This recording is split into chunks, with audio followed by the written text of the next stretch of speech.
Okay, we're live. All right, so who wants to be a recorder?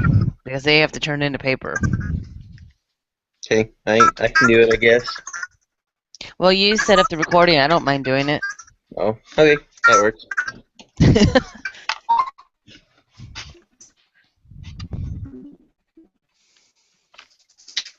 Okay.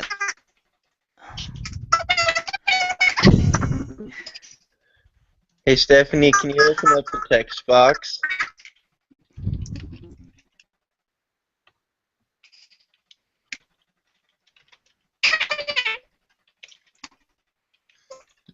It's up on the left-hand corner.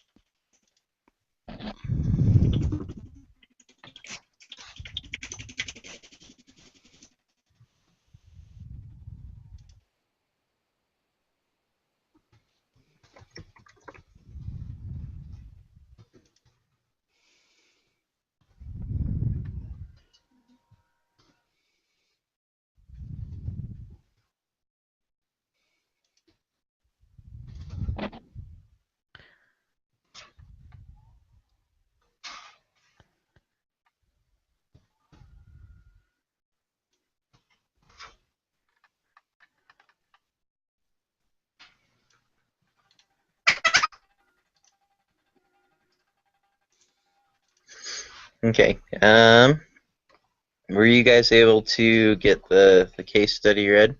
Yeah.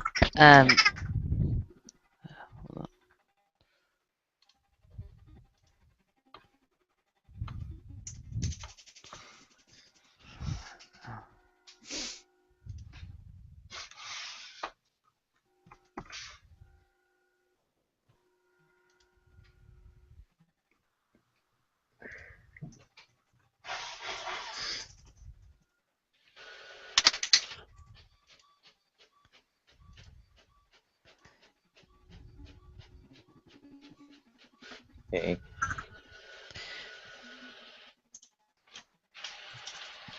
See. Okay, so if I'm the discussion person, all right, Mm-hmm. sorry, I'm just printing out.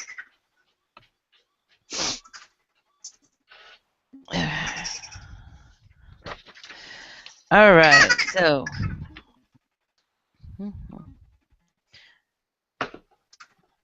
so the big question is, why does the varsity team keep losing to the JV team? Yep.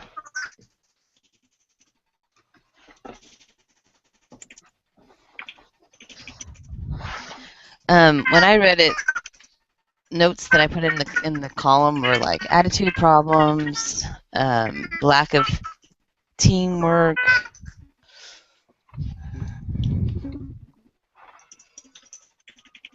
no leader.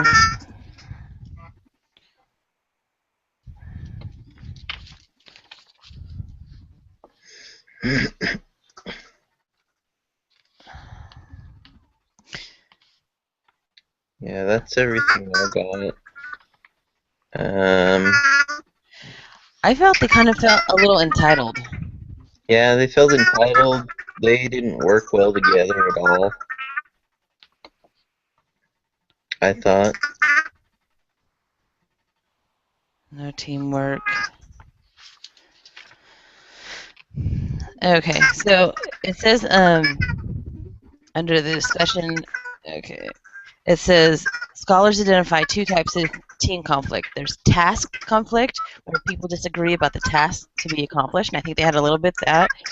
And Mm-hmm. then effective conflict, where there's interpersonal conflict, and yeah, like that section where they do the emails, they were nasty to each other, Yeah, yep. and that's where I kind of got the entitled because they were just mean and very critical. Mm-hmm.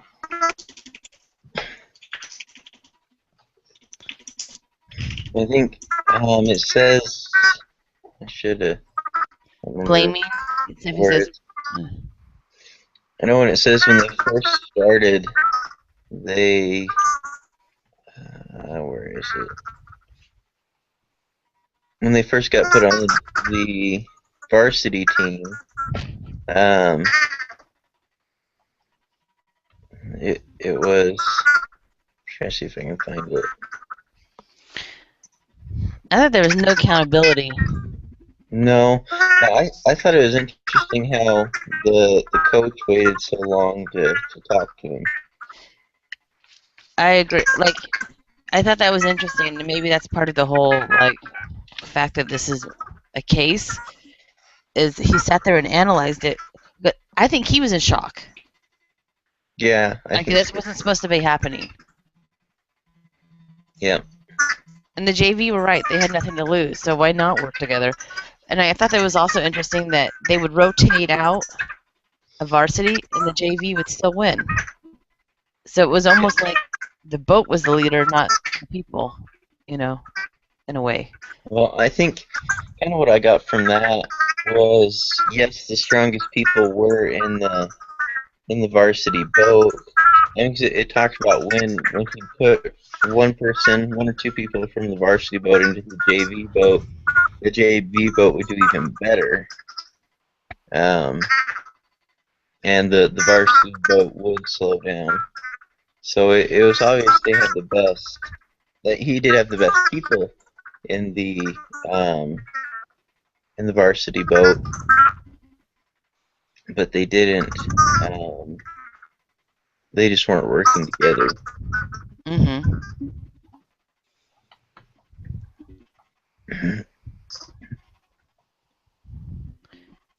Stephanie, are you typing?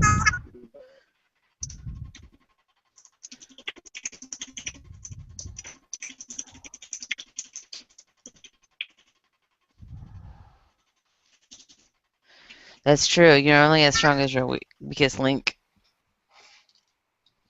But it's almost like back to what Barry was saying with the switching.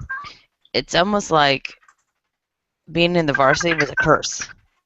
Like once they got in that boat, they didn't perform as well as they did in the JV.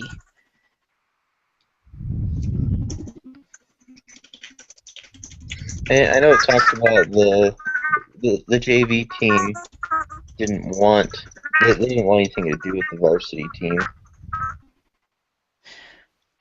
Well, they're being shamed because they're considered quote lower, but then they're like kicking their butts. Mm-hmm.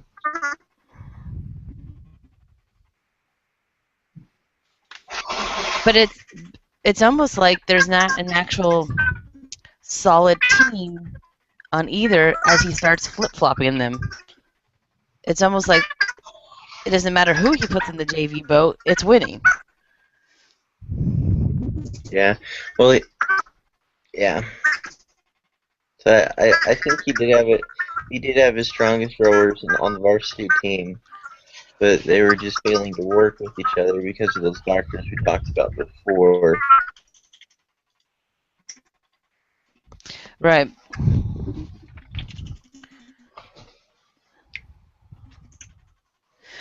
Okay, so what type of conflict do we think was going on the varsity team? The task or the effective? I think a little bit of both. Yeah. They. Well, remember in Elder Bednar's, he said that the leader has to have a clear vision before he can lead, he or she can lead others. And I'm not so sure that they had a clear vision. Everyone was out for themselves.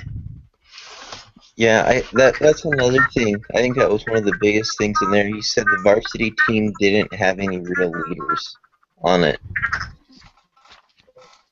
but instead they had several. And this is, I think, where he got it wrong from the start. He said they had several instigators, I think is what he called them.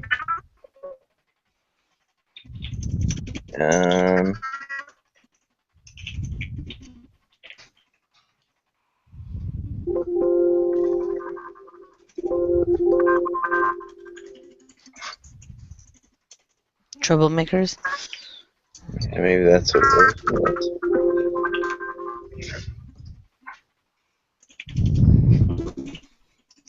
Yeah. I think that was probably Yeah, I mean, 'cause if you look at the other team, the JV team, when they finished, they went and evaluated as a group, and you really have to have a leader up front that does that evaluation. Uh-huh. Okay, so the next question is, what role does trust play in the problems varsity crew faced?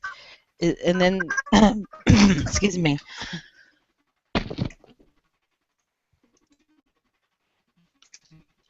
So, is trusting other rowers necessary?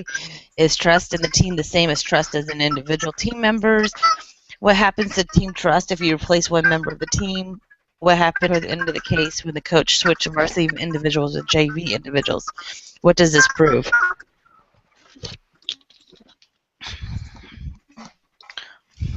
So I think from trust, we can see there was none, especially at the end, as the coach is talking to him, and they're all sitting, I mean, they're all, I don't know, as far away from each other as they can get. Well, by that point, I think they already knew they weren't working as a team and that they kind of, I don't want to use that word, I think trust is necessary because they can't reach, what was that special word when they reach that point where they're all like flowing off of each other? Synergy. Synergy. They were not reaching that, and they know it because they're all rowers. They're all essentially quote quote professionals at this. I mean, they weren't rookies.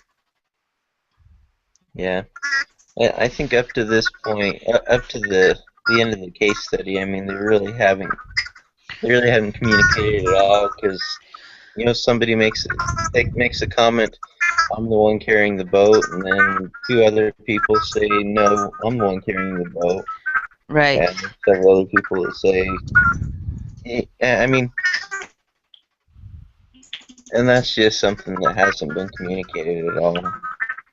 Well, and then like that one guy, because this is technically a military team, being outranked is real. Yeah. That's real stuff, and that's a big issue to talk to a superior officer. And I think they need to check their attitude and check their rank when they get on the boat. Yep. I agree, Stephanie. They all felt like they were carrying the boat. How can individually, is it 8 people? Yeah. 8 people individually carry the boat. I agree. And then, so the next question is, how did the rivalry between the two boats influence varsity's performance? Would the varsity have faster times if they had only practiced alone? Is fostering competition between teams within an organization harmful to the organization? I think to a point. What other factors besides those listed in bullets 1 through 3 do you see contributing to the varsity's crew problem? How did varsity's problem evolve over time? Is there a key point when their downward spiral started? Should the coach have stepped in to provide better leadership himself, or should he have encouraged one of the team members to provide leadership? I think he should have encouraged one of the team members to step in themselves. I mean, like we talked about, he didn't really take control of the situation until 4 days before the national championship race. It's almost like they needed 2 leaders. They needed a coach leader, and then they needed a boat leader. Yeah. And then those 2 leaders need to work together. They need to have their own synergy. Yep. Which the JV crew had. I mean, I wish it would have focused a little more on the JV crew so we could compare them a little bit better. Yeah, because we don't know, were they acting as a crew? I mean, because they had a leader? And then it's kind of hard to see if they had a leader if he was constantly flopping them. It's almost like they just checked their attitude when they got on the boat. And all that mattered was them working as a team. I think in one part of it, he talks about how there's actually several leaders on the JV team.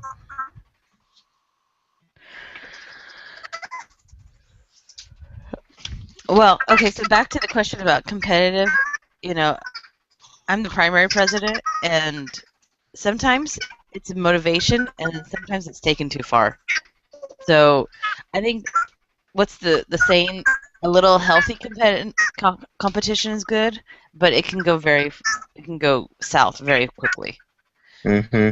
Because there are some who, as soon as they think there's a competition, they're like, oh, I can't do that, and they give up. Unfortunately, I think anyone who's made it this far in their boating career probably is not one of those. No.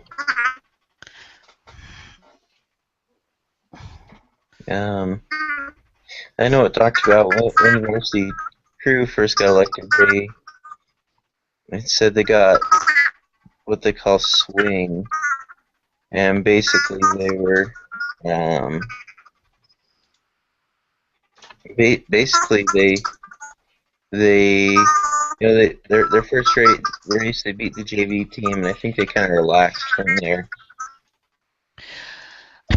So,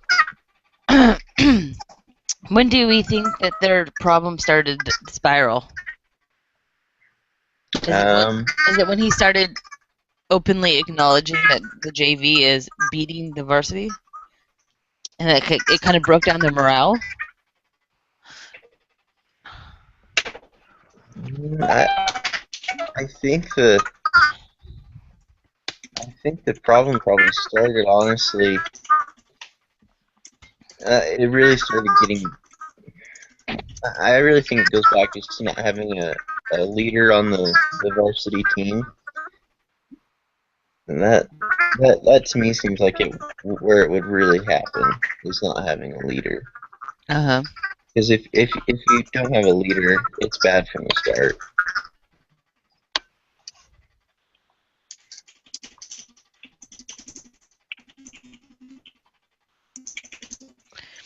What are you typing, Stephanie?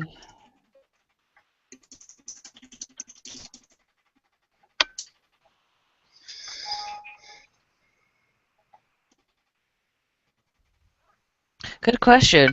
Was he supposed to pick a leader, or is his philosophy that it kind of just naturally works itself out? Like I know on my son's wrestling team and my daughter's karate, it always tends to be who's been there the longest and kind of working the hardest or knows the most. Those are all kinds of ways that they kind of pick a leader. I don't know how they do it on the boats.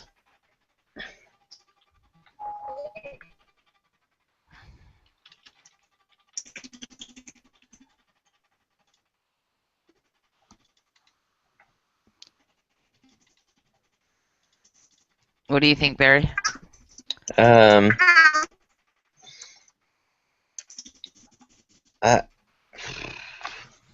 what I read, it doesn't seem like he should need to pick a leader, really. Like, I think the group should just be able to figure it out. But at the same time, maybe sometimes it might be necessary to pick a leader. Mm-hmm. Like in a situation like that, like you take the lead, you lead your team, make sure there's no bickering or fighting, make sure you all work together.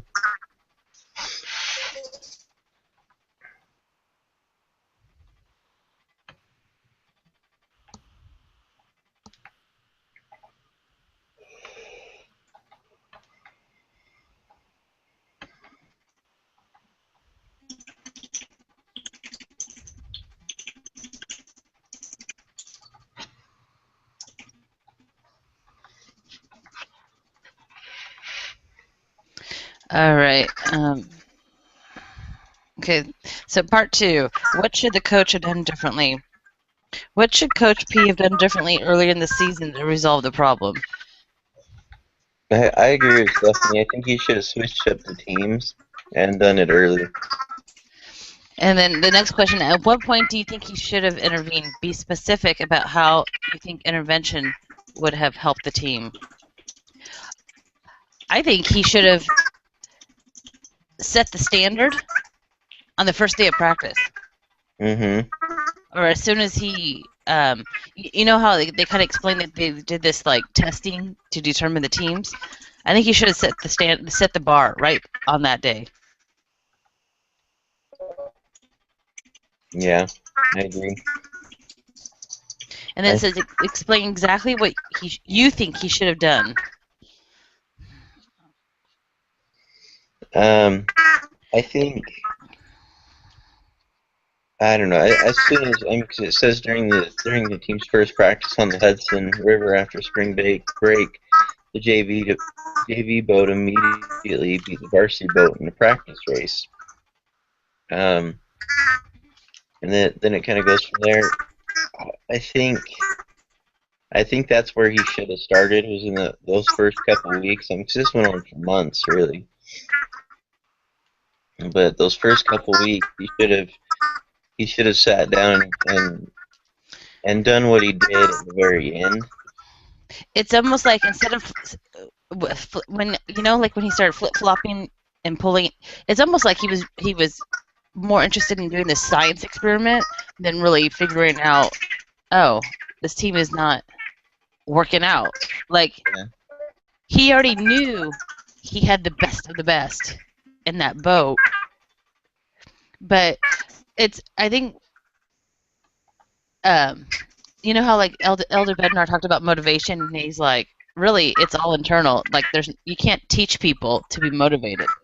Mm-hmm. Which I thought was funny that he actually admitted that he's written all these books. And so I think that's kind of the key, but I don't know. I mean, as a parent, I bribe my kids. So does he need to bribe them?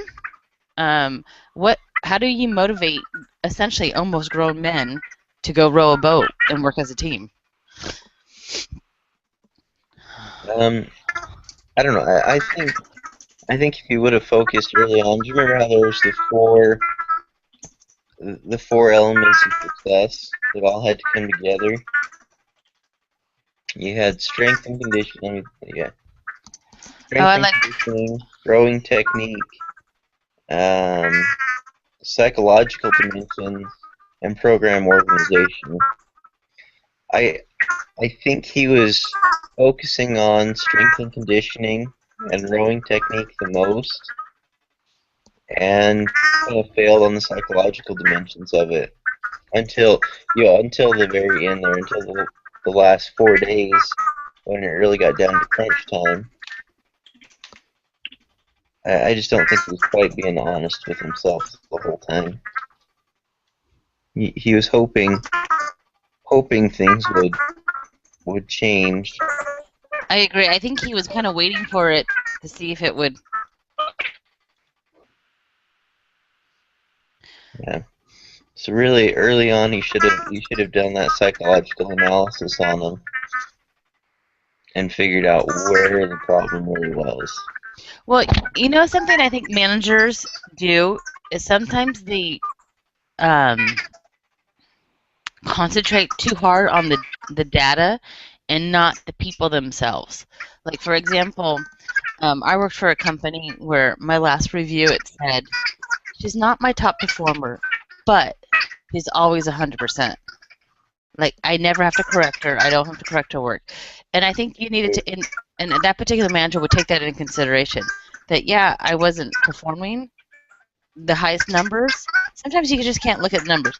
But are they really performing at the best? Mm-hmm. Like, there's a human factor that data is always going to fail at. Yeah. Okay, so what do we think the coach should do now, and why? Is that now at the last 4 days, or? It says, because, you know, he gave them, so it says, specifically it says, what do you think he should do on Tuesday? So I think that's the day before the race. Yeah. I think that the crew needs to come together, and because they do have the best crews, they need to appoint themselves a crew leader, and basically put any hard feelings behind them, and really just take it back to the basics, because that really sounds like that's where they're lacking at, is in the basics. And I think if they were to do that, they'd be able to smoke the JV team. All right. Hold on. Stephanie, did you have anything to add?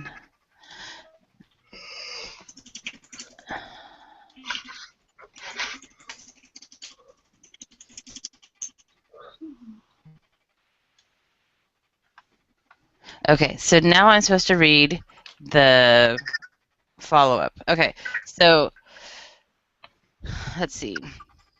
Okay, so Coach P of the West Point faced a baffling problem. Through extensive testing, he had developed objective criteria to rank his rowers. He then put the 8 best his dream team in the varsity boat and the 8 others in the junior varsity boat. The problem, the JV beat the varsity 2/3 of the time. The situation, as explained in a Harvard Business School case, was that the varsity was full of resentment over who was contributing the most, while the JV, feeling they had nothing to lose, supported one another happily. One day, I don't know how to pronounce his last name, Coach P lined at the varsity crew in 4 pairs. He told them to wrestle. No punching for 90 seconds. There were no clear winners. Each man was discovering that his opponent was just as strong and determined as he was. He then had them change opponents and wrestle again. By the 3rd round, they were choosing their own opponents. One guy would point to another and say, "You." Finally, one of the rowers started laughing, and they all piled into a general brawl. Eventually, someone said, "Coach, can we go row now?" From then on, the varsity boat flew. You probably can't order members of an executive team to wrestle, tempting though it may be, but bringing tensions out into the open and then resolving them is one of the team's leaders' most important jobs. And then it says, hiding from the yeah, so I guess that's what it is they had to air out their problems. Mm-hmm. Well, I think once they, the whole wrestling kind of deflated the whole entitlement and I bet they had a little bit of emotional amongst themselves. Like, am I performing? Like that one kid that was outranked. I think it was a way for them to become all level. Evil. Level and even, not evil. Mm-hmm.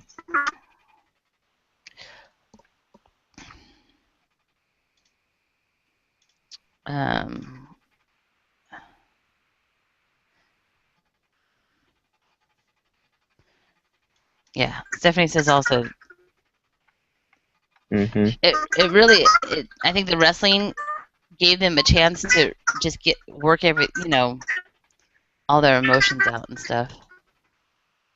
Yep. All right, so final feedback. Oh, there's a point here. It says, obviously this could only work in a military school where the team members were trained in combat. Even then, someone could have easily been harmed, and Coach P could have had serious problems. Ask your team to think about approaches that might work in other contexts. Oh, and of course, we can't make them wrestle in a business setting, so how do we...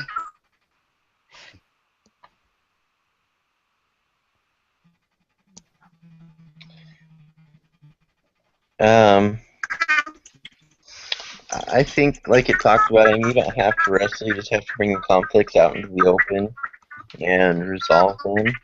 And every group is going to be a little different. What the best way to do that's going to be. I think the biggest thing, well, and also we'll feed into the wrap-up, like what's the most important thing you've learned in this case, is I don't think, as a leader, allowing things or feeling, quote, it will work itself out is not appropriate. No. I think leaders need to step in a little bit more. You need to step in. Yep. Somebody needs to take the lead and actually throw things out on the table.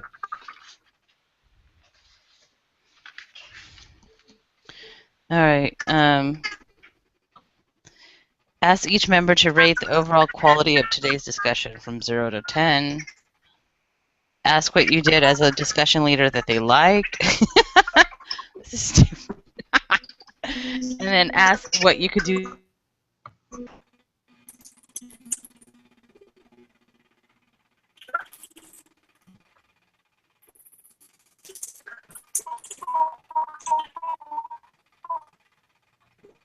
Um,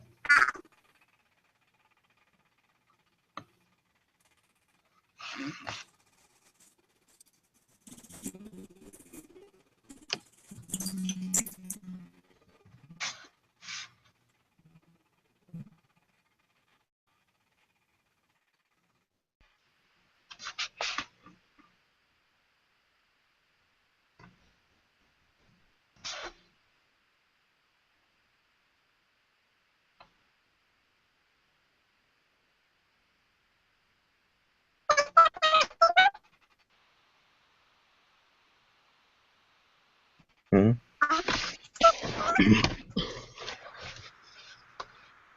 You still sound like a chipmunk.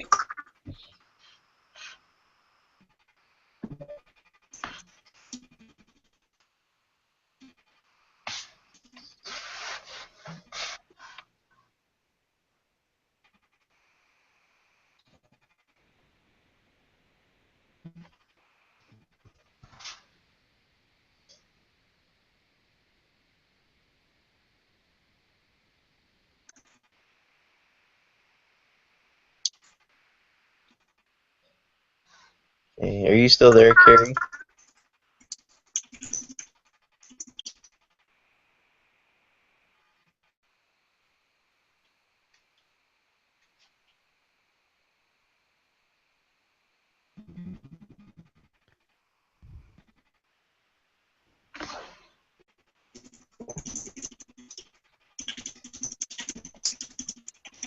Yes, not. What other questions were we supposed to answer? I think we're good. We just Okay. need to post this, and then as the leader this week, I will post. Because according to the writing assignment, it says discussion leader only. Yeah. Yep. So I'll try and figure out how to get this on Google Plus. Okay, so It might already be, but I'm not sure. all right. I think Mondays doesn't work because we need to be able to read it. But I think you said Wednesdays don't work for you. So do we want to meet next Thursday at this time? Either way, we can do. Yeah, that'll be fine with me. Stephanie, can you hear us? So Wednesday or Thursday? I'm good with Thursday.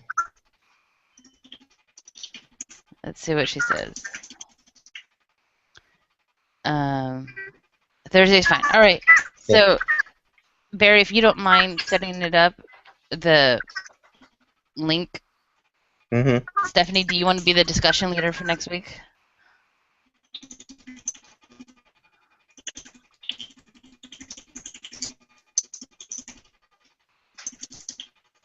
Next week. Okay. Because I think we only have to meet once a week, right? Yeah. Yep. Okay. Good work. Alrighty. Bye. See ya.